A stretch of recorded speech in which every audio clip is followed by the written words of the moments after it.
Zaujímavý dátum 12.12.2012. Sme tu v rovnakom čase ako vždy s pravidelnou dávkou emócií a zaujímavých ľudských príbehov v magazíne Reflex. Vitajte, som rád, že nás sledujete. Veriaci homosexuáli na Slovensku sa stretávajú tajne, ich bohoslužby vedú aj oficiálni kňazi, taktiež homosexuáli. S dvoma dámami, ktoré majú nekonfekčnú veľkosť, sme navštívili množstvo obchodov a skoro nič sme pre ne nezohnali. Pred niekoľkými týždňami sme vám predstavili príbeh kňaza, ktorý otvorene hovorí o svojej homosexualite. Keďže Tomáš Adámek slúži v Česku, takmer vôbec sa nestretáva s kritikou. Ako evanjelický kňaz dokonca žije s mužom ateistom. Na Slovensku je situácia iná, no aj tu existuje skupinka mužov, veriacich homosexuálov. Väčšina z nich skrýva svoju tvár a identitu. Niektorí z nich nám povedali viac o homosexualite a cirkvi na Slovensku.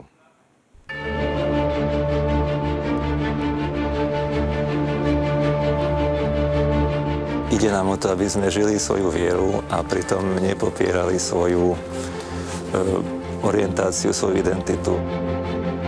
Sme spoločenstvo veriacich gejov a lezieb. Otče náš, ktorý si na nebesiach, posväť sa meno Tvoje, príď kráľovstvo Tvoje.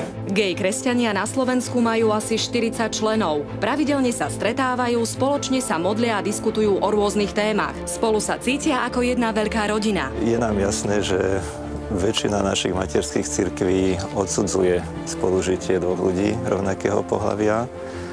A aj preto nemáme v našich materských cirkvách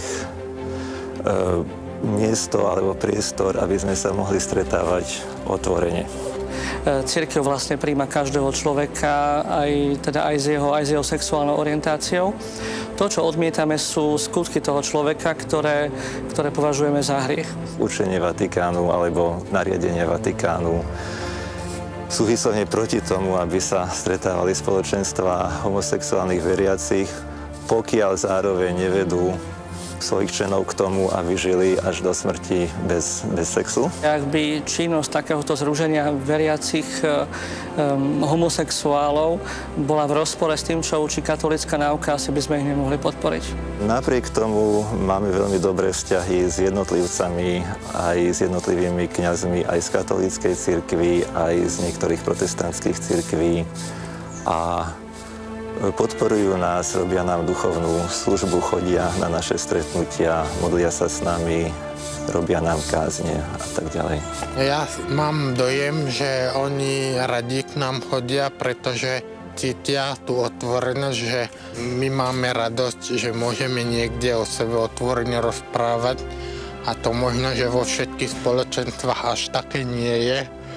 Čiže oni tiež aj niekedy aj o sebe otvorene porozprávajú.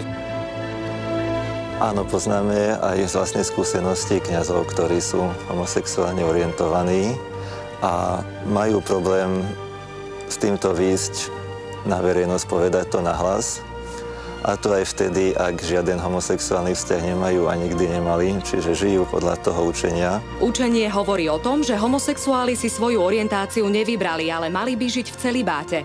Pre mnohých ľudí akejkoľvek sexuálnej orientácie je však táto možnosť nepriateľná. Ja svoju vieru precíťujem veľmi hlboko, ale zároveň precíťujem veľmi hlboko aj to, že chcem žiť, alebo cítim povolanie k tomu, aby som žil s iným mužom. Nie, aby som žil v celibáte, čiže zrieknutí sa sexu až do konca života. Fero, rovnako ako mnohí iní veriaci gejovia, si prešiel svojím osobným bojom medzi vierou a svojou orientáciou. Nakoniec však prijal samého seba. Bolo to trochu ťažké, kým si to človek rozmyslí, premodlí, ale nikdy som to nepociťoval ako nejaký nezmieriteľný rozpor, že teraz proste som nejaký zlý, alebo diablom posadnutý, alebo niečo také. Vlastne naša sexualita je od Boha, boli sme s ňou stvorení a máme ju užívať, samozrejme, na väčšiu slávu Božiu, ako sa hovorí, čiže zodpovedne, ale užívať, preto nám bola daná. Paradoxom je, že pre cirkev je aj intímny život homosexuálov priateľný, pokiaľ žijú sami. Z hriechov sa totiž môžu vyspovedať.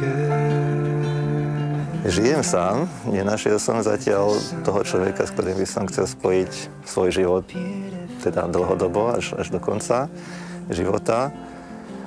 Čiže teoreticky vďaka tomuto sa ja môžem normálne chodiť v katolíckej cirkvi k sviatostiam a všetkému, pretože nerobím prakticky nič, čo by sa priečilo učeniu. Keďže ide o veriacich ľudí, tak povedali by sme asi to, čo hovoríme každému veriacemu človeku. To znamená, aby sa usilovali žiť mravne. To 6. prikázanie nezosmielniš vlastne platí pre každého človeka. A jedno, či je heterosexuál alebo homosexuál. No a samozrejme, ak padnú, aby šli za kňazom a vyspovedali sa. Myslím, že kňazi, duchovné osoby, ale aj mnohí laici sú ochotní týmto ľuďom pomôcť a byť im k dispozícii. Chcem naozaj nájsť vážny vzťah, kde by bolo nejaké to naplnenie. A práve vzťah medzi dvomi mužmi je problém. Zo vzťahu a úprimnej lásky sa totiž nemožno vyspovedať. Ak sa rozhodneme žiť v partnerstve s človekom rovnakého pohlavia, nech by to bolo akokoľvek oddané, milujúce, láskavé, dobrý vzťah. Považuje sa to za smilstvo a teda sme nejakým spôsobom potom vylúčení z cirkvi. Tovar v našich obchodoch s dámskou konfekciou a obuvou je určený na akúsi štandardnú veľkosť. Inak